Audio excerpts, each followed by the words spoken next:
Very good morning to all of you. कैसे हैं बच्चे? आई होप आप लोग बहुत अच्छे होंगे और आप लोगों का पढ़ाई बढ़िया चल रहा होगा।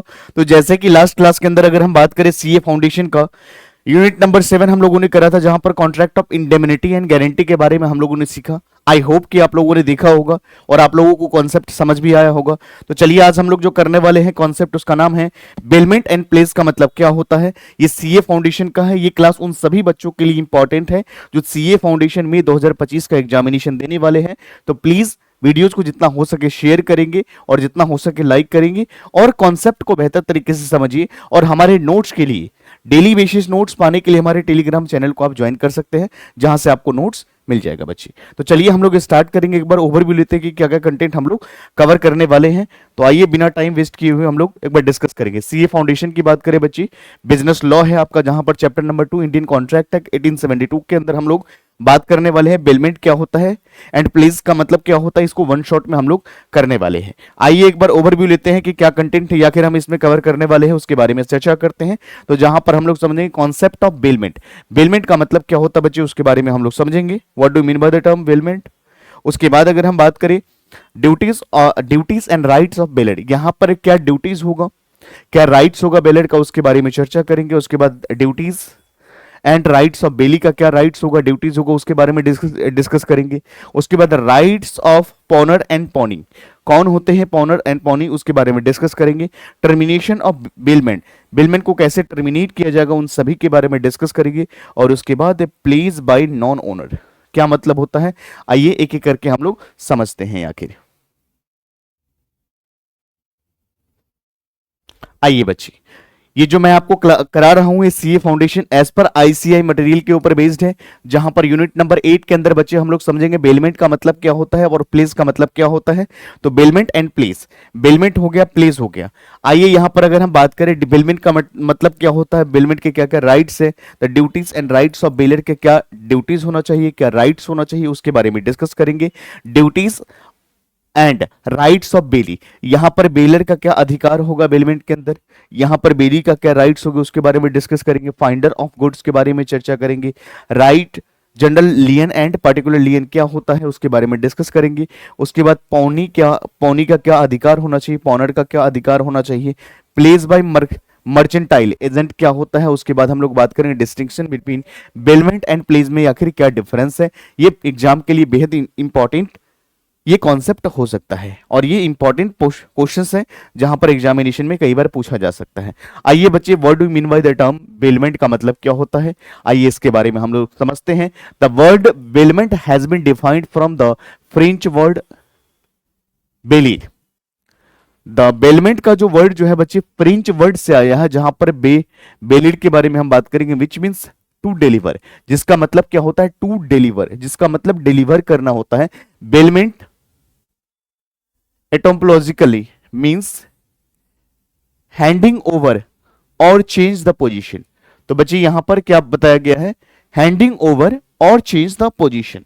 उसके बाद एज पर द सेक्शन 148, जहां पर सेक्शन 148 की अगर हम बात करें, bailment is the delivery of goods by one person to another person for some purpose. यहां पर बेलमेंट का मतलब होता है बच्चे, एक व्यक्ति दूसरे व्यक्ति को ट्रांसफर करता है गुड्स को किसी सम पर्पज से, किसी स्पेसिफिक पर्पज से, upon a contract that the goods shall when purpose is completed या accomplished returned or otherwise disposed to the of according to direction of the delivery person delivering them। कहने का मतलब ये होता है बच्चे कि जब हम बेलमेंट की बात करते हैं तो बेलमेंट में एक व्यक्ति अपने गुड्स को दूसरे व्यक्ति को ट्रांसफर करता है फॉर द स्पेसिफिक पर्पज, हम उसको क्या बोलते हैं बच्चे, हम उसको बोलते हैं बेलमेंट। आइए हम लोग यहां पर डिस्कस करेंगे, दो चीज हम जानेंगे, एक होता बेलर और एक होता बेली। जैसे मान लीजिए एग्जांपल मैं लेता हूं कि आपने कहा कि सर मुझे आप अपना बाइक 2 दिन के लिए मुझे दो, कहीं जाना है।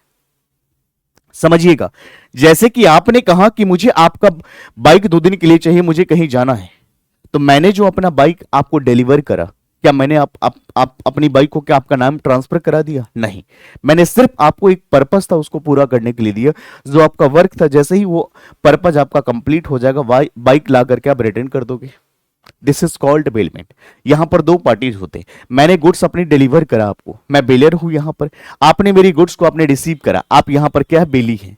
तो समझेंगे, जब भी हम बेलमेंट की बात करते हैं बच्चे, तो सिर्फ और सिर्फ उस काम को कंप्लीट करने के लिए दिया जाता है। जैसे ही काम आपका पूरा हो जाएगा, जैसे ही पर्पज आपका पूरा हो जाएगा, उस गुड्स को आप रिटर्न बैक कर दोगे। समझ में आ गया? This is called bailment. क्या इतनी बातें समझ में आ गया? इसको डिफाइन करा गया है 148 सेक्शन में। यहां पर पार्टीज की बात करें बच्चे, तो दो पार्टीज होते हैं, एक बेलर होते हैं और एक बेली होते हैं। बच्चे, the person delivering the goods, यहां पर जो गुड्स को डिलीवर कर रहा है हम उसको क्या कहते हैं? यहां पर हम बेलर बोलते हैं। बट यहां पर बेली का मतलब क्या होता है? जो गुड्स को रिसीव करता है, the person to whom the goods are delivered, this is called bailee. आइए यहां पर कुछ 4 एग्जाम्पल दिए हुए हैं, इन एग्जाम्पल को समझते हैं जिससे कि कॉन्ट्रैक्ट और हमें अच्छे तरीके से समझ में आएगा। Where X deliver his car for repair to Y, where X deliver his car for repair to Y, X is the bailor and Y is the bailey। यहां पर X बेलर है और यहां पर कॉन्ट्रैक्ट ऑफ बेलमेंट में Y जो है bailee है। यहां पर X deliver a piece of clothes to Y, a tailor to stitched into the shoot, it is a contract of bailment. यहां पर मान लीजिए आपने टेलर को दे दिया, मान लीजिए सूट क्या करने के लिए, आपने कुछ क्लॉथ्स वगैरह दे दिया कि इसकी स्टिचिंग करना है, तो जो स्टिचिंग करेंगे, जैसे ही आपका काम कंप्लीट होगा, गुड्स आपको रिटर्न बैक कर देंगे। तो क्या ये बातें समझ में आ गया? क्लियर है? चलिए हम लोग कुछ बात करते हैं यहां पर essential elements of contract of bailment. आइए हम लोग बात करते हैं essential elements of contract of bailment क्या क्या है उसके बारे में समझते हैं। सबसे पहले कॉन्ट्रैक्ट का होना जरूरी है बच्चे, यहां पर एक कॉन्ट्रैक्ट होना चाहिए। Bailment is based upon a contract, bailment is based upon contract, the contract में बी एक्सप्रेस, या तो कॉन्ट्रैक्ट एक्सप्रेस होगा या तो ये इंप्लाइड, दोनों भी हो सकता है। No consideration is necessary to create any valid bailment, यानी यहां पर जब भी हम बच्चे बात करते हैं बेलमेंट की, तो यहां पर कंसिडरेशन की जरूरत नहीं है। जैसे कि मैंने आपको कहा कि आप अपना बाइक आपको देना चाहता हूं, ये आपने कहा कि सर मुझे एक दिन के लिए आप अपना बाइक दे दो, तो क्या मैं आपसे पैसे लूंगा? नहीं। तो यहां पर कोई कंसिडरेशन की जरूरत नहीं है एक वैलिड वेलमेंट होने के लिए, तो ध्यान रखेंगे। तो यहां पर कभी भी, और ये एक्सप्रेस भी हो सकता है और इंप्लाइड भी हो सकता है। उसके बाद हम बात करते हैं बच्चे डिलीवरी ऑफ गुड्स। जब गुड्स को डिलीवर करते हो तो दो तरीके से कर सकते हो।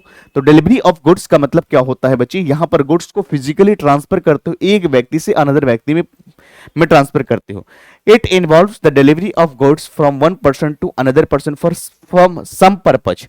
Bailment is only a movable goods. बच्चे यहां पर बेलमेंट के अंदर मूवेबल गुड्स को ही ट्रांसफर की जाती है, लैंड एंड बिल्डिंग को मैं उठा करके आपको ट्रांसफर नहीं कर सकता, इस बात का ध्यान रखोगे खास तौर पे। आइए बच्ची, एंड नेवर इमूवेबल गुड्स और money, the delivery of position of goods is the following kinds. एक होता है एक्चुअल डिलीवरी बच्ची और एक होता है constructive delivery. Now what are the difference between actual delivery and constructive? The actual delivery के बारे में समझते हैं। When the goods are physically handed over to the bailee, जब गुड्स को यहां से उठा करके बेली को ट्रांसफर कर दिया जाता है बच्चे, हम उसको एक्चुअल डिलीवरी कहते हैं। यानी एक जगह से दूसरी जगह उठा करके आप क्या करते हो? गुड्स को फिजिकली ट्रांसफर करते हो। कंस्ट्रक्टिव डिलीवरी का मतलब where the delivery is made by the doing anything that has effect the putting goods in the position of goods is called constructive delivery. आइए बच्चे हम लोग आगे बात करेंगे यहां पर of the bailey or any person authorized to hold them or his behalf. For example, delivery of keys of car to workshop dealer for repair of the car। कहने का मतलब आपका कार है, आपका बाइक है, और आप बाइक को लेकर के कहां चले गए? मैकेनिक के पास ले गए। उनको आपने दे दिया कि भाई देखिए मैं चाबी दे रहा हूं तुम्हें, गाड़ी को ठीक कर देना। तो यहां पर क्या बच्चे? ये कंस्ट्रक्टिव डिलीवरी कहलाता है। आइए, पर्पज क्या होता है, पोजीशन क्या होता है, उसके बारे में हम डिस्कस करते हैं बच्चे। पर्पज का मतलब the goods are delivered for some purpose. कभी भी ध्यान रखें, बेलमेंट के अंदर एक चीज का ध्यान रखना पड़ेगा आपको। जब भी बेलमेंट की बात करी जाती है, गुड्स को डिलीवर किया जाता है कुछ स्पेसिफिक पर्पज होता है। जैसे ही वो पर्पज कंप्लीट होता है तो यहां पर गुड्स को रिटर्न बैक करना होता है। ये इंप्लाइड भी होता है और एक्सप्रेस भी होता है। पोजीशन की बात करें, in a bailment position of the goods changes. यहां पर बेलमेंट के अंदर अगर हम बात करें, पोजीशन ऑफ गुड्स चेंजेस हो सकता है। Change of position can happen by physically delivery by or by any action which has effect the placing of the goods in a position of the bailee. The change of position does not lead the change of ownership. बच्ची यहां पर position अगर change हो गया तो ownership नहीं change होगा। मैंने अपना बाइक आपको दिया, मैंने अपना बाइक आपको अगर दिया तो यहां पर ओनरशिप चेंज नहीं होता, पोजीशन चेंज होती है, ध्यान रखेंगे इस बात। ऐसा नहीं होगा कि मैं आपके नाम में ट्रांसफर करवा दूंगा, ऐसा नहीं होगा। In bailment, bailor contribute to owners of the goods. बच्चे यहां पर जैसे मान लीजिए मैंने आपको बाइक डिलीवर करा, मेरा बाइक आप लेकर के गए, तो यहां पर ऐसा नहीं कि बेली आप यहां पर ओनर बन जाएंगे, अभी भी ओनर मैं ही हूं इसका। तो bailors contribute owner of the goods where the person to his custody without position does not becomes the bailee. चलिए उसके बाद अगर बात करें बच्चे, यहां पर एक एग्जांपल दे रखा है, servant of master, servant of master who is in custody of the goods in master does not becomes the बेली। यहां पर मास्टर बेली नहीं बन सकता। उसके बाद रिटर्न ऑफ गुड्स की बात करें बच्ची, the bailee is obliged to return the goods physically to the bailor. The goods should be return in same form as given or may be altered for bailor direction. यानी goods जैसा था वैसा ही, ऐसा नहीं कि उसको कवड़ा बना करके आप वापस करोगे, ऐसा नहीं होना चाहिए। उसके बाद आइए हम लोग बात करते हैं बच्चे टाइप्स ऑफ बेलमेंट के अंदर हम लोग बात करेंगे on the basis of benefits. हम लोग बेनिफिट्स के बेस पर बात करेंगे on the benefits. Bailment can be classified into 3 types. यहां पर 3 टाइप्स के होते हैं बच्चे, आइए हम लोग बात करते हैं। For exclusive benefit of the baler, यहां पर एक्सक्लूसिव बेनिफिट हम बात करेंगे किसके, बेलर का। For exclusive benefit of the bailee or for mutual benefits of bailor and bailee, हम यहां पर इस तरह से बात करते हैं। तो आइए बच्चे हम लोग एक एक करके इसको समझते हैं। यहां पर for exclusive benefit of bailor, तो यहां पर किसका बेनिफिट होना चाहिए, बेलर का होना चाहिए। The delivery of some valuable to neighbours for safe custody without charge, बिना कोई चार्ज। उसके बाद benefit of exclusive benefit of bailee की बात करें तो lending of the bicycle to friends for his use without any charge. Mutual benefit की बात करें तो giving of watch for repair, जब आप वॉच को रिपेयर पे देते हो।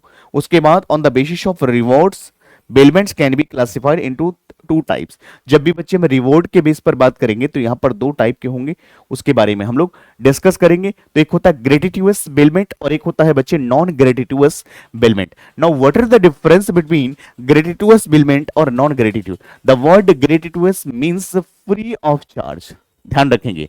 ग्रेटिट्यूअस का मतलब होता free of charge. So gratuitous bailment is one when the providers of service does it gratuitously free of charge. Such bailment would either for exclusive benefit of the bailor and bailee is called gratuitous bailment.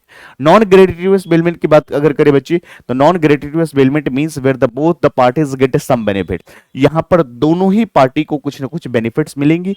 bailment of the benefit of the both bailor and bailee, इस बात का ध्यान रखोगे। आइए बच्चे हम लोग बात करते हैं ड्यूटीज ऑफ बेलर। यहां पर जो बेलर है उसका क्या ड्यूटीज होना चाहिए इसके बारे में हम लोग डिस्कस करते हैं। ड्यूटीज ऑफ बेलर का मतलब क्या होता है? Duties of bailor are spelled out in the number of section 150 and 158 and 159 and 164. These are the categorized under the following headings. तो सबसे पहले ड्यूटीज ऑफ बेलर, यहां पर ड्यूटी क्या बनना चाहिए बेलर का उसके बारे में डिस्कस करेंगे। तो यहां पर सबसे पहला disclose known of the fact, bear necessary expenses, बिल्कुल सही बात है। इंडेमनीफाई बेली, बिल्कुल सही बात है। Bound to accept the goods, ये क्या है बच्चे? ड्यूटीज है किसका? बेलर का। उसके बाद अगर बात करें बच्चे यहां पर duties, bailors duties to disclosure fault of the goods in goods bailed, यानी सेक्शन 150 क्या कहता है उसके बारे में हम लोग डिस्कस करेंगे। तो यहां पर in case of gratuitous bailment the bailor is bound to disclose the बेली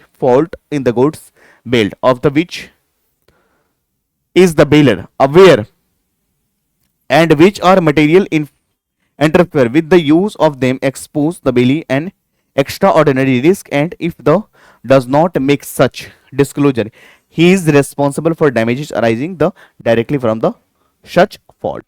जैसे यहां पर अगर बात करें बच्चे यहां पर a lends horse which known to the vicious to be, he does not disclose the fact that horse is vicious, the horse run away, B is thrown and injured, A is responsible to B for demand sustained. तो यहां पर B का दे सकता है, demand दे सकता है। आइए उसके बाद अगर बात करें बच्चे यहां पर in case of non gratuitous bailment की अगर बात करें बच्चे तो if the goods are bailed for hire, bailor is responsible for such damages whether he was or was not aware the expenses such fault in the goods bill. जैसे A hires a carriage of B, the carriage is unsafe through B is not aware of it and A is injured, B is responsible to A injury. तो यहां पर B क्या है, responsible है, जो जिसके वजह A के वजह से जो B को यहां पर क्या हुआ है बच्चे, B is responsible to A injury. यहां पर B जिम्मेवार है A की इंजरी क्योंकि उसके लिए रेस्पॉन्सिबल है. आइए उसके बाद हम लोग बात करते हैं ड्यूटी टू पे नेसेसरी एक्सपेंसेस की बात करें बच्चे. यहां पर क्या होता है, सेक्शन 158 क्या कहता है उसके बारे में हम लोग समझते हैं. क्या ड्यूटीज होना चाहिए, तो यहां पर in case of gratuitous bailment, अगर बेलमेंट में अगर ग्रेटिट्यूस होता है तो where by the condition of the bailment the goods are to be kept or carried or have work done upon them by the bailee or the bailor, for the bailey is received to no remuneration. Bailey is no to receive no remuneration. Gratuitous bailment. The bailier shall repay the bailey necessary expenses incurred by him and any extraordinary expenses incurred by him for the purpose of bailment. Second जो है in case of non gratuitous bailment, the bailier has liable to pay extraordinary expenses incurred by the bailey. यानी यहां पर बात करते A hired a taxi from B. A hired a taxi from B for the purpose of doing Gurgaon from Noida. During journeying, a major defect occurred by the engine. A had to pay 5,000 as a repair charges. These are the extraordinary charges, and it is the duties of bailier to bear such expenses, usual or ordinary expenses for petrol and tools and taxes etc. borne by the Bailey itself. तो सिर्फ और सिर्फ यहां पर बेली क्या क्या पे करेंगे, तो यहां पर पेट्रोल का खर्चा, टोल टैक्सेस का पैसा ही करेंगे. मेजर इंजन का जो खर्चा है यहां पर बेली नहीं करेंगे, ध्यान रखेंगे. Duty to indemnify the bailee for the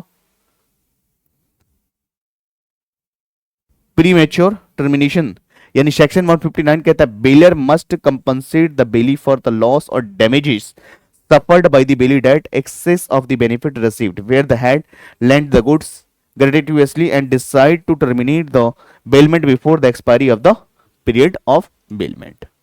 आइए उसके बाद अगर बात करें बच्चे यहां पर बेलर्स की रेस्पॉन्सिबिलिटी क्या होता है. Bailor's responsibility to bailee section 164 कहता है bailor is responsible to bailee for the following, यानी सबसे पहला इंडेमनिफाई फॉर द लॉस, यानी which is the bailee may sustain the reason of the bailier does not entitled to make bailment or receive back the goods or give direction respecting them defective title in the goods.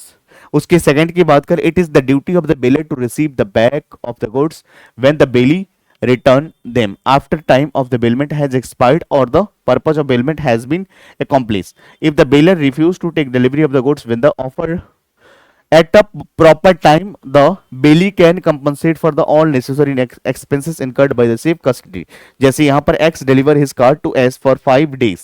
यहाँ पर X ने deliver करा अपने car को S को 5 days के लिए for keeping safe. However, X did not take back the car for the 1 month. एक महीने तक उसने वापस नहीं करा. In this case, S can claim the necessary expense incurred by the him for the custody of the car. तो यहाँ पर ले सकता है. आइए ड्यूटीज ऑफ बेलर बेली, यहां पर ड्यूटीज अभी हम लोगों ने बेलर का ड्यूटीज के बारे में हम लोगों ने समझा और अब हम लोग समझने वाले हैं बच्चे यहां पर ड्यूटीज क्या होना चाहिए बेली के, उसके बारे में हम लोग डिस्कस करेंगे.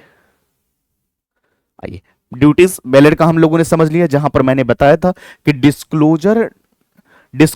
Disclose a known fact, bear necessary expenses, indemnify the losses, bound to accept the goods. ये चीजें हम लोगों ने कहां पर पढ़ा, अभी जस्ट पढ़ा कि बेलर का ड्यूटीज क्या होना चाहिए. जैसे मैंने अपनी कार आपको दिया कुछ पर्पज के लिए, तो मेरी क्या ड्यूटीज बनती है, तो नॉन डिस्क्लोज फैक्ट, कोई भी अगर उसमें कोई प्रॉब्लम है तो मैं आपको बता दूं, या मेरे वजह से, या मान लीजिए कुछ मेजर इश्यूज थी मैंने नहीं बताया और बाद में जाकर के पता चला, तो उसके लिए अगर आप कोई खर्चा कर रहे हो तो उसके लिए मैं रेस्पॉन्सिबल हूं, वो पे आपको करूं क्योंकि मेरा सामान मेरा है, गुड्स का ओनर मैं ही हूं. तो यहां पर डिस्क्लोज द फैक्ट, इस बात का ध्यान रखोगे. और उसके बाद बच्चे अगर हम बात करें यहां पर डिस्क्लोज करेंगे आप फैक्ट को, उसके बाद bear necessary expenses, indemnify the loss, बिल्कुल सही बात है. अगर बेली को कोई नुकसान हुआ है, आपको कोई नुकसान हुआ है तो इसका भरपाई मैं करूंगा. Bound to accept the goods, इस बात का ध्यान रखेंगे. अब हम लोग बात करते हैं बेली का क्या ड्यूटीज होना चाहिए. ड्यूटीज का मतलब क्या, उसका यहां पर रोल होना चाहिए. आइए हम लोग बात करते हैं बच्चे, आइए हम लोग ड्यूटीज ऑफ बेली. अब बेली यहां पर जैसे मान लीजिए यहां पर मिस्टर एक्स है, और यहां पर मिस्टर वाई है। यहां पर मिस्टर एक्स कौन है बेटा? यहां पर मिस्टर एक्स कौन है? अगर हम बात करें तो मिस्टर एक्स यहां पर कौन है? बेलर है। और यहां पर मिस्टर वाई कौन है? बेली है। समझ गए? तो यहां पर बेलर की ड्यूटीज के बारे में आप लोगों ने समझ चुके हैं, अभी जस्ट मैंने बताया। अब हम लोग यहां पर मिस्टर वाई के बारे में समझेंगे कि क्या इसका अधिकार होना चाहिए। जैसे मैंने कहा इस एग्जांपल में, मैं यहां पर बेलर हूं, आप बेली हूं, क्योंकि मैंने अपनी बाइक आपको ट्रांसफर करा है, तो मेरा ड्यूटीज क्या होना चाहिए, कोई भी अगर दिक्कत है तो मैं आपको बता दूं। और यहाँ पर बेली का क्या ड्यूटीज होना चाहिए, तो आइए हम लोग समझते हैं। तो आइए सबसे पहले बेटा हम लोग यहाँ पर बात करेंगे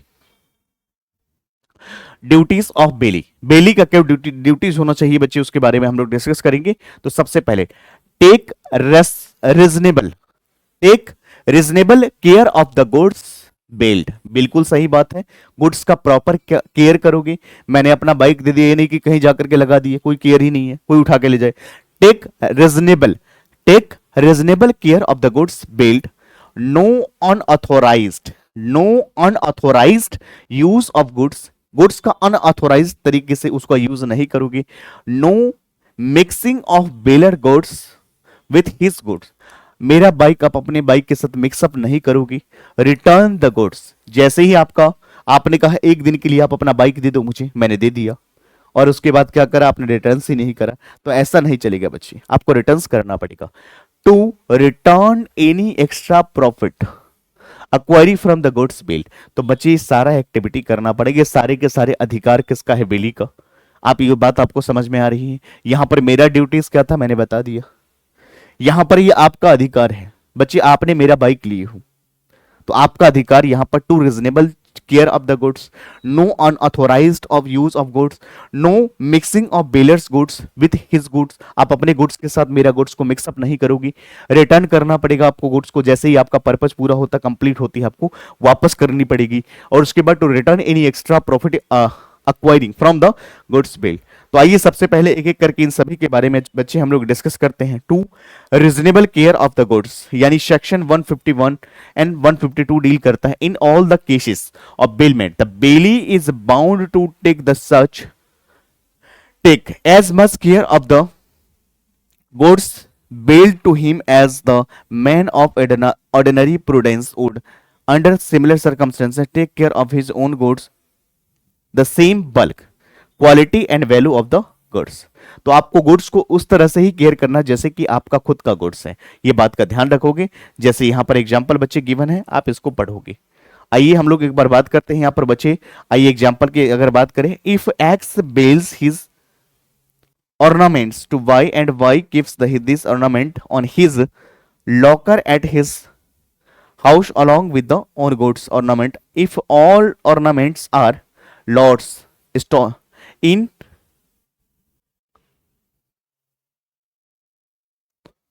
stolen, y will not responsible for loss to x if on other hand y is specifically instruct y, x specifically instruct y to keep them in the a bank, but y keeps them at his residence, then y would be responsible for the loss caused by on account of।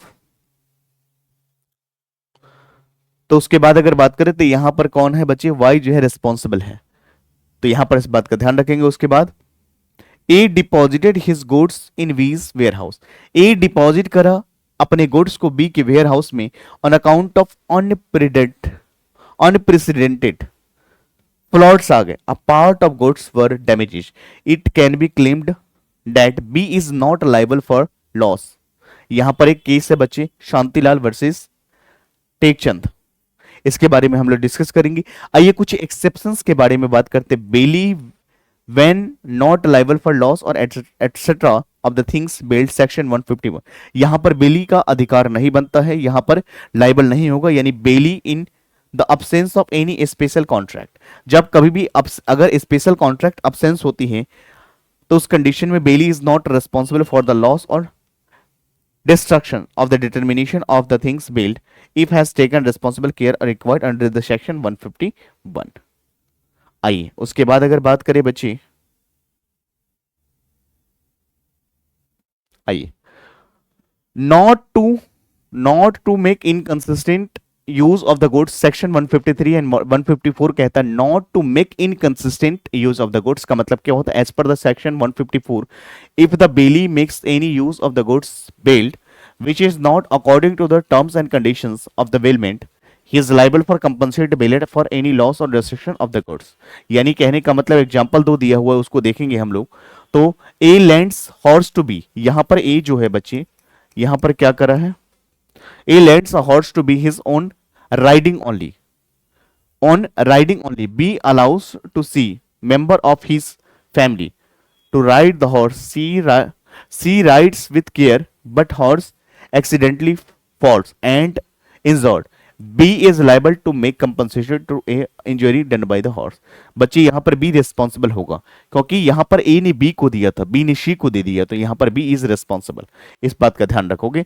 As per section 153 a contract of bailment is voidable at the option of bailor if the bailee does not use the goods according to the terms and condition of the bailment। कहने का मतलब यहां पर contract voidable हो चुका है। क्यों? क्योंकि यहां पर जो बेलर का जो इंस्ट्रक्शन था उसको फॉलो आपने नहीं करा है। A lends B a horse for his own riding, B gives to C, यहां पर दे चुका है, तो यह contract voidable at the option of bailor. तो यहां पर ए ने बी को कहा कि तुम्हें यूज करना है और उसने सी को दे दिया, तो ये इंस्ट्रक्शन को फॉलो नहीं करा। Not to mix the goods section 155 and 156 and 157 की अगर बात करें बच्चे यहां पर, तो if the bailee mixes the goods bailed with his own goods with the consent of bailor, both the parties shall be have interest in the proportion to their respective shares in the mixture thus produce। Section 55 अगर यहां पर दोनों मिल करके mix up कर रहे थे दोनों liable होंगे। Bailee without consent of bailor mix the goods bailed with his own goods and goods can be separated or divided, property in the goods remain parties respectively, but the bailee is bound to bear expenses or separation of the division of any damages arising from the mixture of the goods। आइए example दे रखा है बच्चे, ध्यान रखेंगे। A bales 100 bales of cotton mark with the particular mark to B, and B without A's consent mixes the 100 bales of with the other bales of the his own bearing a different mark. A is entitled to have 100 bales of returns and B is bound to bear all expenses incurred by the separation of the bales any other incidental damages। इस बात का ध्यान रखोगे। If bailey without consent of bailor, यहाँ पर if bailey without consent of bailor mix and goods and bailor with his own goods such manner that is entitled to impossible to separate the goods bailed from the goods to deliver the bag, the bailor is entitled to compensate the bailee for loss or damages। Section 157 कहता है। Example पढ़ लोगे बच्चे समझ में आ जाएगा। Return the goods, goods को return करना पड़ेगा, सेक्शन 160 कहता है, एंड 161 कहता है it is the duty of the bailee to return the or deliver the according to the bailor's direction. यहां पर जो बेलमेंट के केस में जो बेलर ने जो डायरेक्शन दिया है, जो इंस्ट्रक्शन दिया है, उसके अकॉर्डिंग आपको रिटर्न करना पड़ेगा। The goods bailed without a demand as soon the time of which were bailed has expired the purpose for which the bailed has been accomplish. जैसे ही कंप्लीट होता है आपको रिटर्न करना पड़ेगा। सेक्शन 160 कहता है if by default of the bailey the goods are not returned, deliver or tender for the proper time, he is responsible to bailor for any loss or destruction, deterioration of the goods from the dead time। कोई भी अगर दिक्कत होती है, जैसे कि अगर baler ने एक टाइम बता दिया या एक दिन के लिए अगर आप गुड्स ले रहे हो और इंस्ट्रक्शन के अकॉर्डिंग आप वापस नहीं कर रहे हो, तो जो भी लॉस होगा उसके लिए रेस्पॉन्सिबल रहोगे। Return and accretion from the goods, section 163 कहता है in the absence of any contract of the contractee, bailey is bound to deliver the goods and bailey according to the direction and increase the profit or may from the goods bailed। आप example पढ़ोगे बच्चे समझ में आ जाएगा। not to shut up adverse title, bailey must not shut up the title adverse to the bailor, he must hold the goods on behalf and for the bailor he cannot deny the title of the bailor। यहां पर baler का title को आप deny नहीं कर सकते हो। आइए बच्चे हम लोग बात करते हैं, अभी हम लोग ड्यूटीज के बारे में हम लोग बात करते थे, अब हम लोग बात करेंगे राइट्स क्या होना चाहिए बेलर का, उसके बारे में हम लोग डिस्कस करेंगे। क्या राइट्स होना चाहिए उसके बारे में हम समझते हैं। तो क्या अधिकार होना चाहिए बेलर का इस केस के अंदर। एग्जाम्पल में मैंने अपने आप को लिया कि मैं यहां पर बेलर हूं, जैसे मैंने अपना बाइक आपको ट्रांसफर करा है, मैंने डिलीवर करा है और आप इस केस में कौन है, बेली हो। तो ड्यूटीज के बारे में हम लोगों ने समझ चुके हैं। अब अधिकार क्या होना चाहिए, राइट्स क्या होना चाहिए बेलर का। आइए, the following are the rights of the bailor. Right to terminate the bailment, बिल्कुल सही बात है, टर्मिनेट कर सकते हो अब बेलमेंट को। उसके बाद right to demand back the goods at any time. मेरा सामान है, मेरा बाइक है, मैं किसी भी टाइम आपसे डिमांड कर सकता हूं कि मुझे इसको वापस करो। तो सबसे पहला right to terminate the bailment, बिल्कुल सही बात है। इन पॉइंट को ध्यान रखेंगे बच्चे, it is a very very important for examination perspective. Right to terminate the bailment, बिल्कुल सही बात है। Right to demand back the goods any time, बिल्कुल सही बात है। Right to file a suit against और फॉर रॉन्ग डूअर, यानी यहां पर राइट टू फाइल, मैं यहां पर क्या कर सकता हूं, एक्शन ले सकता हूं। कोई भी अगर रॉन्ग डूअर या आप मेरे अगेंस्ट जाओगे तो right to file a suit for enforcement of duties imposed upon a bailee. और उसके बाद राइट टू क्लेम कंपनसेशन, बिल्कुल सही बात है। मेरे गुड्स से अगर उसमें कुछ नुकसान पहुंचाओगे तो मैं आपसे क्या करूंगा, कंपनसेशन लूंगा। इस बात का ध्यान रखोगे। ये सारे के सारे पॉइंट्स को समझते हैं। Right to terminate the bailment का मतलब क्या होता है। आइए, वन सेक्शन 153 कहता है अ contract of bailment is avoidable eight the option of baler. बच्चे यहां पर इस केस में क्या हो जाएगा, जब भी right to terminate the bailment, अगर आप टर्मिनेट करते हो बेलमेंट के केस में, तो यहां पर कॉन्ट्रैक्ट अवॉइडेबल बन जाता है eight the option of baler if the Bailey does any act with regard of the goods bailed inconsistent with the condition of the bailment। समझ में आ गया। Termination of bailment has been discuss in the next chapter. उसके बाद हम लोग बात करते हैं right to demand back the goods, यानी सेक्शन 159 कहता है कि when the goods are lent gratuitously the bailor can demand back the goods at any time before any expiry of the time fix or achievement of the goods. Example पढ़ोगे बच्चे, आपको समझ में अच्छे तरीके से आ जाएगा, कोई दिक्कत नहीं आएगा। आइए हम लोग बात करते हैं right to file a suit. Right to file a suit against a wrongdoer की बात करें, सेक्शन 180 कहता है and 180 discuss in next chapter में हम लोग बात करेंगे। Right to sue bailee, the bailor has right to sue for bailee in enforcing all the liabilities and duties of them, बिल्कुल सही बात है। राइट टू कंपनसेट की बात करें, if any damages cause to the goods bailee because of the unauthorised use of the goods or unauthorised mixing of the goods, bailor right to claim compensation of the same. ये बातें समझ में आ गई। अभी तो हम लोगों ने समझा राइट्स क्या होना चाहिए बेलर का, यानी मेरा। अब हम लोग समझने वाले आपका क्या अधिकार होना चाहिए, बेली का क्या राइट्स होना चाहिए, उसके बारे में हम लोग समझते हैं बच्चे। तो आइए हम लोग बात करते हैं rights of bailee. The following are the rights of bailee, ये कुछ यहां पर following are the rights of bailee के बारे में बात करेंगे। Right to deliver the goods, right to deliver the goods at any time to any one, right to deliver the goods to any one of the joint bailor, section 165 कहता है if several joint owners bailed in several joint owners built the goods, bailey has right to deliver them any one of them joint owner। कोई भी इसको वापस कर सकता है unless there was a contract to contractee।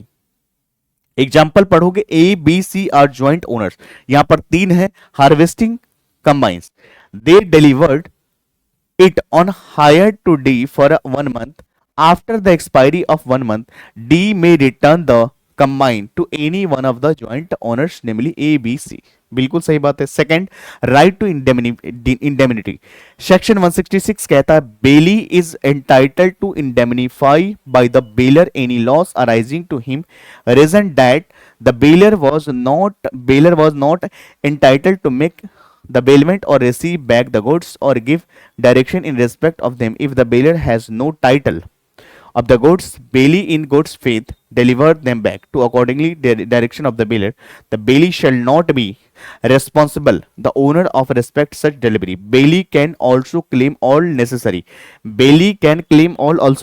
expense incurred by him for the purpose of gratuitous bailment। यहां पर जैसे मान लीजिए मेरा बाइक है, आपको मैंने दिया और उसका मेजर पार्ट में कोई दिक्कत था, मुझे पता था, मैंने नहीं बताया, उसका खर्च आपने करा, तो क्या वो पैसा मैं आपको नहीं दूंगा, देना पड़ेगा। समझ में आ गया। आइए, right to claim compensation in the custody fault of the goods, right to claim compensation in case of faulty of goods, section 150 कहता है a bailee is entitled to receive compensation from the bailor or any loss cost to him due to the failure of the bailor disclose any faults. यहां पर अगर मैंने नहीं बताया और वो चीजें जेन्युइन था, आपने खर्च करा, तो आपको देना पड़ेगा हमें known. If the bailment is for hire, the biller will be liable to compensate even though he was not aware of the existence of such fault। आइए हम लोग बात करते हैं right to claim necessary expenses. बिल्कुल सही बात है, आपका ये अधिकार बनता है कि जो भी यहां पर नेसेसरी एक्सपेंस है उसको आप क्लेम कर सकते हो। In case of gratuitous bailment the bailor shall repay the bailee necessary expense incurred by him and extraordinary expense incurred by him for the purpose of bailment। सही बात है। right to apply to court to decide the title to the goods section 167 कहता है if the goods shall be bailed claimed by person other than bailor he may apply to court to stop the delivery and decide the title of the goods. Example आप लोग पढ़ोगे बच्चे, मैं आपको आप लोगों को होमवर्क दे रहा हूं तो बिल्कुल इसको पढ़ोगे, आपको समझ में आएगा। Right to apply court, right to apply court to decide the title the goods section 167 कहता है if the goods bailed are claimed by the person and other than bailor he may apply to the court to stop the delivery and decide the title of the goods। Example पढ़ोगे। right of particular lien for payment of services, right of particular lien for payment of services 167 कहता है बच्चे, 170 कहता है discuss in next chapter. हम लोग बात करेंगे राइट ऑफ जनरल लियन की, बात करें सेक्शन 171 डिस्कस, इसके बारे में भी हम नेक्स्ट चैप्टर में हम लोग समझने वाले हैं। क्या बच्चे यहां तक के पॉइंट्स आपको समझ में आ गया? अब आइए हम लोग बात करते हैं rights of bailor and bailee against any wrongdoer. Wrongdoer की बात करें बच्ची, यानी थर्ड पार्टी की हम बात करेंगे। आइए इसके बारे में भी हम लोग समझते हैं। तो सबसे पहले suit by bailor and bailee against wrongdoer section 180 कहता है if a third person wrongfully deprives the bailey of the use or possession of the goods bailed does them any injury, bailey is entitled to use such remedies such as the owner of might have used in the like case if no bailment has been made and the either bailor and bailey may bring to suit against the third person such deprivative injury. यानी कहने का मतलब यह हो गया कि मैं इस कंडीशन में, इस एग्जांपल में मैं बेलर हूं, आप बेली हो, तो हम दोनों व्यक्ति, कोई तीसरा व्यक्ति इसमें अगर इंटरफेयर कर रहा है तो हम दोनों व्यक्ति मिलकर के केस करेंगे, दोनों व्यक्ति उनके खिलाफ हम केस कर सकते हैं। Appropriation of relief or compensation obtained by such suit की बात करें सेक्शन 181 कहता है whatever is obtained by the way of relief or compensation in the any such suit shall between the bailor and bailee be dealt in according to their respective interest. उसका interest में होना चाहिए। आइए termination of bailment के मतलब क्या होता है बच्चे? उसका मतलब हम लोग, टर्मिनेशन का मतलब होता है बेलमेंट को खत्म करना होता है, टर्मिनेट करना होता है, एंड करना होता है। Contract of bailment shall terminate in following circumstances. तो बच्चे यहां पर बेलमेंट का कॉन्ट्रैक्ट किस कंडीशन में आपका टर्मिनेट होगा उसके बारे में डिस्कस करते हैं। तो यहां पर कुछ पॉइंट्स गिवन है। ऑन एक्सपायरी ऑफ स्टेपुलेटेड पीरियड, बिल्कुल सही बात है। आपने कहा कि सर एक दिन के लिए मुझे आपका बाइक चाहिए, मैंने एक दिन के लिए दिया, जैसे ही एक दिन पूरा हो जाएगा तो यहां पर कॉन्ट्रैक्ट ऑफ बेलमेंट खत्म हो जाएगा। If the goods are given for the stipulated period contract of bailment shall be terminate after the expiry of such period. X gives his motorcycle to Y for a month, the bailment terminates after 1 month. बिल्कुल सही बात है। आपने कहा मुझे एक दिन के लिए आप अपना बाइक, तो मैंने एक दिन के लिए दिया, एक दिन जैसे ही खत्म हो गया मेरा कॉन्ट्रैक्ट टर्मिनेट हो चुका है। On fulfilment of the purpose, जैसे ही आपका पर्पज पूरा हो जाएगा, जिस काम के लिए आपने लिया था, आपका कॉन्ट्रैक्ट खत्म हो जाएगा। If the goods are delivered for some specific purpose bailment shall be terminate on the fulfilment of that purpose. X hire certain tents and crockery on the marriage of his daughter, the bailment terminates after marriage. बिल्कुल सही बात है।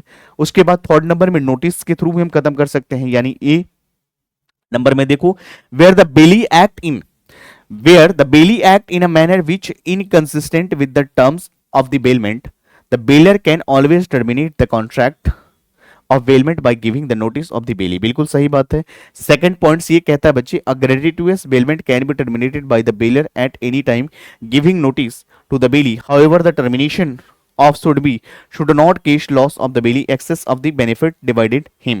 In case of loss excess benefit delivered by the bailey, bailor must compensate the bailey for such loss, जो section 159 कहता है। by death, death के केस में क्या होगा बच्चे? A gratuitous bailment terminates, a gratuitous bailment terminate upon the death of either bailor or bailee. यहां पर दोनों में से किसी का डेथ हो जाएगा, यहां पर खत्म हो जाएगा।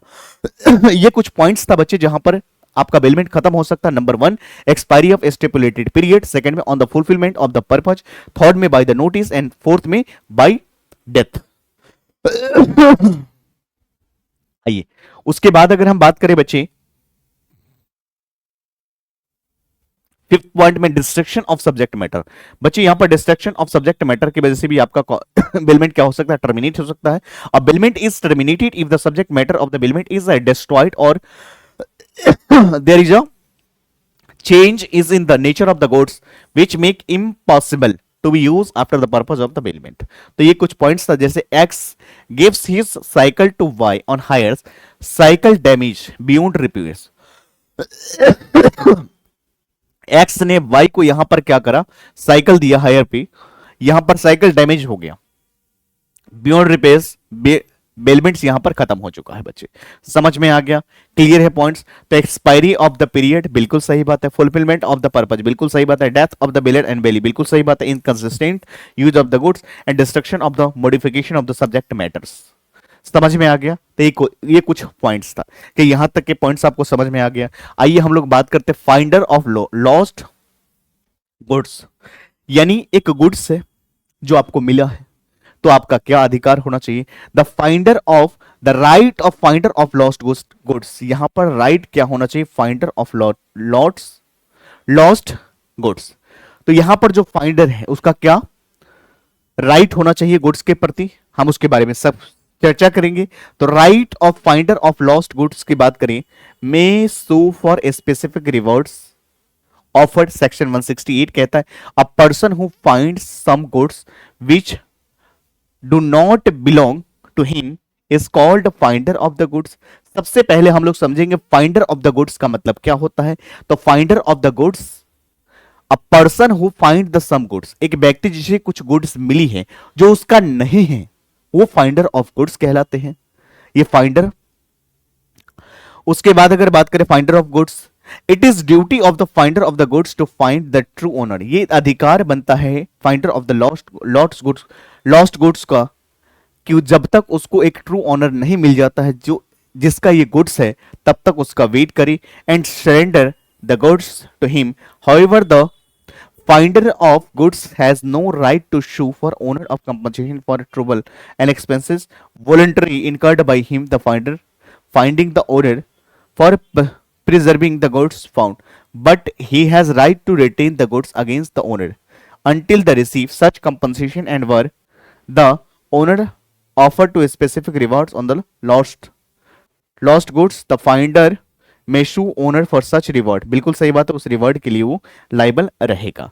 बट आइए हम लोग बात करते हैं when finder of things commonly on sale में सेल और सेल ऑन इट। तो यहां पर सेक्शन 169 क्या कहता है? When a thing which is commonly the subject of sale or if lost, the owner cannot responsible diligence or found if he refuses upon demand to pay lawful charges of the finder may shield it। क्या करना चाहिए उस condition में? when the things is a danger for पेरिसिंग, यानी कुछ goods ऐसे आपको मिले हैं जो पेरिसेबल नेचर के हैं तो उसको आप सेल आउट कर दोगे। तो when the thing is a danger और पेरिसिंग और losing greater part of the value. और सेकंड जो when the lawful charges of the finder of respect things found amount to 2/3। तो यहां पर क्या होना चाहिए बच्चे? 2/3 होना चाहिए, इस बात का ध्यान रखोगे। तो आप गुड्स को दो कंडीशन में बेच सकते हो। तो यहां पर गुड्स आपका पेरिसेबल नेचर का है और यहां पर जो भी काम करोगे लॉफुल तरीके से करोगे तो यहां पर क्या होना चाहिए? अमाउंट क्या होना चाहिए? 2/3 होना चाहिए इसका वैल्यू का। इस बात का ध्यान रखोगे, इतना ही रिकवर आप कर सकते हो। आइए बच्चे हम लोग राइट ऑफ लियन की बात करते हैं। राइट ऑफ लियन का मतलब क्या होता है? तो राइट ऑफ लियन की बात करें बच्चे, lien is the right of a person. Lien का मतलब क्या होता है बच्चे? राइट होता है एक पर्सन का to retain the goods belonging to another until his claim is satisfied or some debt due to him repaid। कुछ चीजें रह चुका है। इसके दो पॉइंट्स होते हैं बच्चे, टाइप्स ऑफ लियन की अगर बात करें बच्चे, तो लियन में भी टू टाइप्स, एक होता है पार्टिकुलर लियन और एक होता है जनरल लियन। तो यहां पर पार्टिकुलर लियन क्या होता है और जनरल लियन क्या होता है उसके बारे में चर्चा करते हैं। तो पार्टिकुलर लियन की बात करें, it is right to retain only a particular goods in respect of which the claim is due. तो यहां पर पार्टिकुलर लियन होता है। Section 170 provides where the bailee has in accordance with the purpose of the bailment rendered any services involved the exercise of the labor or skills respect the goods bailed, he has absence of the contract of the contractee a right to retain the such goods until receive due remuneration for the services and rendered for the respect of them। आइए, A gives cloth to B, यहां पर ए ने कुछ कपड़ा दिया है B को, a tailor to make the into the coat, B is entitled to retain coat until paid. बच्चे बिल्कुल सही बात है, जब तक वो उसको पेमेंट नहीं मिलता है तब तक उसको रख सकता है, बिल्कुल सही बात है। सिंपल एग्जांपल है, आप इसको पढ़ लोगे आपको चीजें समझ में आ जाएगा। आइए बच्चे हम लोग बात करते हैं जनरल लियन का मतलब क्या होता है, यहां पर उसके बारे में समझेंगे। It is the right to retain the goods not only a demand arising out of the goods retain out of the general balance account in the favour of certain person in the absence of contract of contrary। section 171 provide the right of available to bankers, factors, warm fingers and policy broker attorney of the law। आइए हम लोग बात करते हैं, A borrows 500 from the bank without security and subsequently again borrow 1000 but with the security of certain jewelry। In this illustration, even where A has returned 1000 being second loan, banker can retain the jewelry gives as a security as the second loan towards the first loan which is A to repeat। बिल्कुल सही बात है। Under the rights of general lien, the goods cannot be sold but can only be retained the dues। The right of lien can be waived through a contract। आइए उसके बाद हम लोग बात करते हैं कि what are the difference between general lien क्या होता है और यहां पर पार्टिकुलर लियन क्या होता है, इन सभी के बारे में हम लोग डिस्कस करते हैं। एक बार समझते हैं बच्चे इसके बीच में क्या डिफरेंस है। तो आइए जनरल लियन की अगर बात करें, section 171 of the Indian contract act 1872 confer on the bailee rights of bailee the right of general lien, bailee का अधिकार जनरल लियन होता है। सेक्शन 170 की अगर हम बात करें बच्चे, यहां पर 170 of the Indian contract act 1872 confers on the bailee right of a particular lien. तो यहां पर बात अगर करें बच्चे, यहां पर तो बेली का क्या होना चाहिए यहां पर जनरल में, right of general lien. And section 170 कहता है contract Indian contract act 1872 bailee right of particular lien. उसके बाद जनरल लियन में क्या होता, allows right to keep possession of the goods belonging to other against general balance of accounts. Particular lien में क्या होता, particular lien implies right to bailee retain the specific goods bailed for non payment of the amount. तो यहां पर non payment of amount होगा। General lien and not automatic but it is recognise through agreement, it is exercise by the bailee only name. यहां पर it is automatic, ये automatic हो जाता है। It can be exercise against the goods even without involvement of labour or skills. यहां पर कोई labour or skills नहीं आता है, जबकि बच्चे पार्टिकुलर में क्या आता है, it comes to play only when some labour or skills it has been expended the goods resulting increase in the value of goods. यहां पर only such person are specified under section 171 bankers, factors, more fingers policy, brokers and are entitled to general lien। यहां पर क्या होता है बच्चे, particular lien के अंदर bailee finder of goods place under unpaid seller agent partners etcetera are entitled to lien. यानी bailee हो गया, फाइंडर ऑफ गुड्स हो गया, प्लेस हो गया, अनपेड सेलर हो गया, एजेंट हो गया, पार्टनर्स हो गया, ये सारे के सारे एंटाइटल होते हैं लियन के लिए। इस बात का ध्यान रखोगे। आइए बच्चे अब हम लोग बात करते हैं यहां पर कि प्लेस का मतलब क्या होता है, उसके बारे में हम लोग समझते हैं। प्लेस का मतलब होता है गिरवी रखना। जब आप सामान गिरवी रखते हो तो कुछ चीजें आप सिक्योरिटी के तौर पे रख करके जाते हो, हम उसको क्या बोलते हैं, प्लेस बोलते हैं बच्चे। तो प्लेस का मतलब क्या होता है, प्लेस जैसे हम लोगों ने बेलमेंट के अंदर डिस्कस करा था, जहां पर हम लोगों ने ये बात करा कि यहां पर जो गुड्स को डिलीवर कर रहा है वो बेलर है। जो गुड्स को रिसीव कर रहा है बेली है। तो बच्चे यहाँ पर प्लेस के अंदर अगर हम बात करें तो यहाँ पर दो वर्ड आपको देखने को मिलेगी, एक होता है पॉनर एंड होता है pony. Defined section 172 the bailment of the goods eight security of payment. यहां पर सिक्योरिटी देना होता पेमेंट के लिए ऑफ डेप्ट और performance of the promise is called place कहते हैं बच्चे इसको। The bailor is in this case called पॉनर and belly is called pony. तो बच्चे जिस तरह से मैंने बताया था कि मैं यहां पर बेलर था तो मैं यहां पर पौनी हूं, पौनी। और यहां पर बच्चे अगर हम बात करें पॉनर हूं, मैं पॉनर हूं। और यहां पर जिस तरह से बेली आप हैं तो आप यहां पर पौनी हैं। Section 172 to 182 Indian contract act 1872 deal with the contract of pledge. तो सेक्शन 172 से लेकर के 182 तक डिफाइन करता है यहां पर प्लेस के बारे में। आइए बच्चे हम लोग समझते हैं एग्जांपल के थ्रू। A lends money to B, A ने यहां पर बी के पास पैसा रखा है। A lends money to B against, A lends money to B against security of jewellery. तो यहां पर क्या कर रहा है बच्चे, ज्वेलरी रखा है deposited by B with him. This bailment of jewellery is a pledge, यहां पर the bailment of jewellery is a pledge as a security of lending money. यहां पर जैसे मान लीजिए अगर मैं आपसे पैसा लेता हूं या मैं आपसे लोन लेता हूं तो आपने कहा गरीबी क्या दोगे, तो मैंने अपनी ज्वेलरी आपको दिया, तो ये बदले में जो दिया है बच्चे ये प्लेस कहलाता है। इस बात का ध्यान रखे हुए। तो B is a pawnor pledge and A is a pawnee of pledge, इस बात का ध्यान रखोगे। आइए हम लोग बात करते हैं essential of a contract of place. Since place is a special kinds of bailment, therefore all the essential elements essential of bailments are also essential of the place. Apart from the debt, essential of the place are. There shall be bailment for. There shall be bailment for security against the payment or performance of the promise. बिल्कुल सही बात है। Second, subject matter of the place is goods. बिल्कुल सही बात है। Goods placed for shall be existence and उसके बाद there shall be delivery of goods from pledge और प्लेस्ड। बिल्कुल सही बात है। आइए उसके बाद हम लोग बात करते हैं बच्चे यहां पर कि यहां पर राइट्स ऑफ पॉनी, क्या पॉनी का राइट्स होना चाहिए उसके बारे में चर्चा करेंगे। तो right of pawnee can be classified under the following heads. आइए हम लोग बात करते हैं यहां पर the right to retain the goods pledged the goods, right to retain pledged goods section 173 कहता है। उसके बाद right to retention of subsequent डेप्ट, बिल्कुल सही बात है। Pawnee's right to extraordinary expenses incurred, बिल्कुल सही बात है। उसके बाद pawnee rights where the pawnor makes default, बिल्कुल सही बात है। ये सारे के सारे पॉइंट्स बन सकता है। तो आइए हम लोग यहां पर बात करते हैं राइट ऑफ पॉनी प्लेस के अंदर। तो सबसे पहले अगर हम बात करें right of pawnee can be classified under the following head. तो सबसे पहले right to retain the pledge of the goods, बिल्कुल सही बात है। तो यहां पर प्लेस कर सकता है गुड्स को।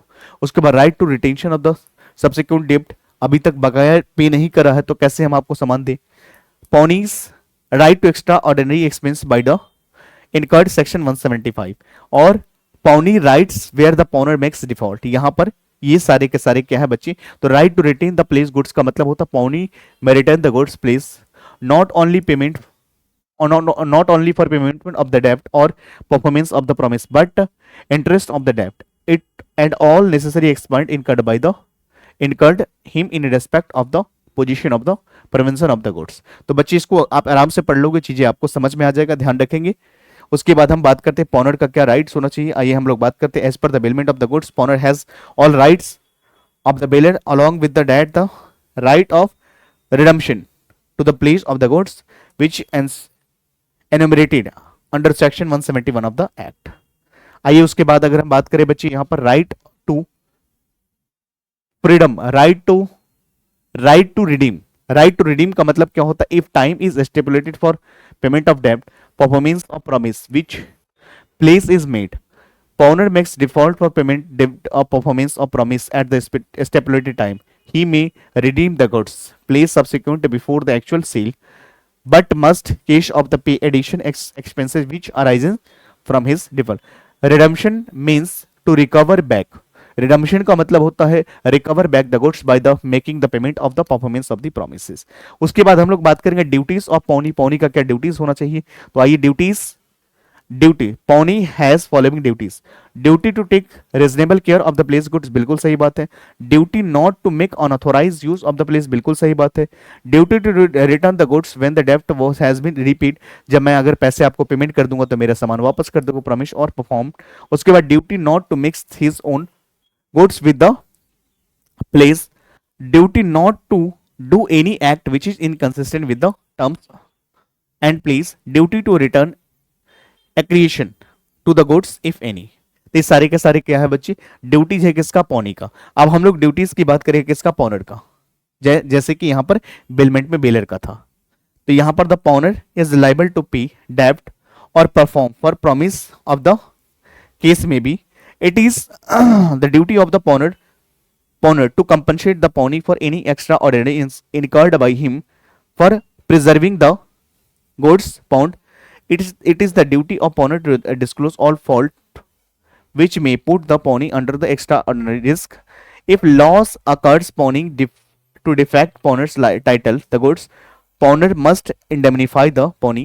If the pawnee sells the goods due to default by the pawner must pay deficit. तो ये सारे के सारे क्या है बच्चे, यहाँ पर पॉनर का क्या ड्यूटीज है, इन सभी के बारे में हम लोग डिस्कस करा। उसके बाद हम लोगों ने बात करेंगे यहाँ पर प्लेस्ड बाय नॉन ओनर। यहाँ पर प्लेस्ड बाय नॉन ओनर का मतलब क्या होता है, तो यहाँ पर it extra ordinarily it is the owner of the goods person authorise of the in that behalf who is place of the goods, but in order facilitate mercantile transaction law regards certain exceptions. These exceptions are bona fide place made by the person to whom not actual owner of the goods but in possession of the goods. यानी यहां पर goods के honour तो आप नहीं हैं but आपके पास ये पोजीशन है। The place by the mercantile agent 171 section कहता है a mercantile agent who is in possession of the goods or document of title with the consent of owner can place of them while acting the ordinary course of the business mercantile agent. Such place shall be valid if made with the authority of the owner of the goods. यहां पर अगर authority देता है तो valid माना जाएगा। Placed by person in position under the voidable contract, बिल्कुल सही बात है। Place where owner has only limited interest, ये भी हो सकता है। और उसके बाद place by the co owner in the position, तो यहां पर भी वैलिड माना जाएगा। आइए हम लोग आगे बात करते हैं। उसके बाद place by the Shelar, place by the Shelar और पोजीशन बायर इन पोजीशन, तो ये भी यहां पर वैलिड माना जाएगा। A buys a cycle from B but leaves the cycle with the seller. B then place cycle with C, who does not know of the sale to A. A act in a good faith. His valid place. बिल्कुल सही बात है। आइए बच्चे हम लोग last point के बारे में डिस्कस करते हैं कि what are the difference between bailment and pledge. मैंने आपको जस्ट बताया, एग्जाम्पल को समझो। मैंने कहा जैसे मैं मान लीजिए इस एग्जांपल में हम लोग देते हैं बेलमेंट और प्लेज में क्या डिफरेंस है, इसके बारे में हम लोग समझते हैं। तो यहां पर आपने कहा कि सर आप अपना बाइक मुझे एक दिन के लिए दो, क्या मैंने आपसे कुछ मांगा, कुछ कंसिडरेशन मांगा? नहीं मांगा। तो यहां पर बच्चे क्या है, ये बेलमेंट है। जैसे ही एक दिन का पर्पज पूरा हो जाएगा, एक दिन का टाइम खत्म हो जाएगा, आप हमें गुड्स वापस कर दोगे। बट यहां पर क्या होगा बच्चे, प्लेस के अंदर जब आप लोन लेने जाते हो तो कुछ सामान गिरवी रखते हो, तो गिरवी रख करके जो सामान आप वहां पर लाते हो, पैसे लाते हो, जैसे मान लीजिए आपको लोन चाहिए, तो लोन के लिए आपने जो गोल्ड वगैरह आपने क्या करा, गिरवी रखा, इसको हम क्या बोलते हैं, प्लेज बोलते हैं बच्चे। तो आइए मीनिंग की बात करते हैं। The transfer of goods by one person to another person for some specific purpose is known as bailment, बिल्कुल सही बात है। प्लेस का मतलब transfer of the goods from one person to another person, security for repayment of डेब्ट is known as place, बिल्कुल सही बात है। पार्टीज की बात करें बच्चे तो यहां पर दो लोग होते हैं बेलमेंट में, एक होता है बेलर और एक होता है बेली, और यहां पर होता है पॉनर एंड पॉनी होते हैं। उसके बाद पर्पज की बात करें, bailment may be made for any purpose specified in the contract of bailment, for example safe custody for repairs and processing is the goods. Pledge के अंदर pledge is made for the purpose of the delivering goods, security for payment of डेब्ट and performance of the promises. Consideration की बात करें बच्चे, the bailment may be made for the consideration or without consideration, यानी consideration हो भी सकता है, विदाउट कंसिडरेशन भी हो सकता है। Bailment is always made for the consideration. बच्चे बेलमेंट की जब भी अगर हम बात करें तो कंसिडरेशन हो रहा मैंडेटरी होता है, क्योंकि जब आप लोन लेने जाते हो तो कुछ चीजें आपको गिरवी रखना होता है, एज ए सिक्योरिटी रखना पड़ता है। This is called pledge. चलिए इसके बाद अगर बात करें यहां पर right to sale of the goods की बात करें तो bailee has no right to sell the goods even if the charge of bailment is not paid to him, the bailee rights to limited showing bailor and duties of the exercise lien of the goods, but pawnee has right to sell goods if pawner fails to redeem the goods। यहां पर अगर मान लीजिए आप अगर पैसे नहीं दे पाते हो, लोन नहीं चुका पाओगे, तो आपका सामान बेचा भी जा सकता है। Right to use in the goods, the bailee can use the goods only for purpose specified, but pledgee or pawnee can not use the goods pledged. चलिए, तो ये सारे के सारे बच्चे कुछ एग्जाम्पल्स थे। आई होप कि आपको कॉन्सेप्ट बेहतर तरीके से समझ में आया होगा, अच्छे से आपने समझा होगा, क्लास को आपने अच्छे तरीके से एंजॉय करा होगा, और जितना हो सके इन वीडियोस को, इन लेक्चर को उन सभी बच्चों तक शेयर करें जिनको इस चीज की अभी जरूरत है। सीए फाउंडेशन में 25 का जो एग्जाम देने वाले हैं, और बाकी हमारे ये नोट्स के लिए टेलीग्राम चैनल को ज्वाइन कर सकते हैं। बाकी हम लोग मिलते हैं अगले यूनिट के साथ, एक कॉन्ट्रैक्ट ऑफ एजेंसी के साथ। यहां तक आप लोग पढ़ाई करेंगे। Thank you so much, take care.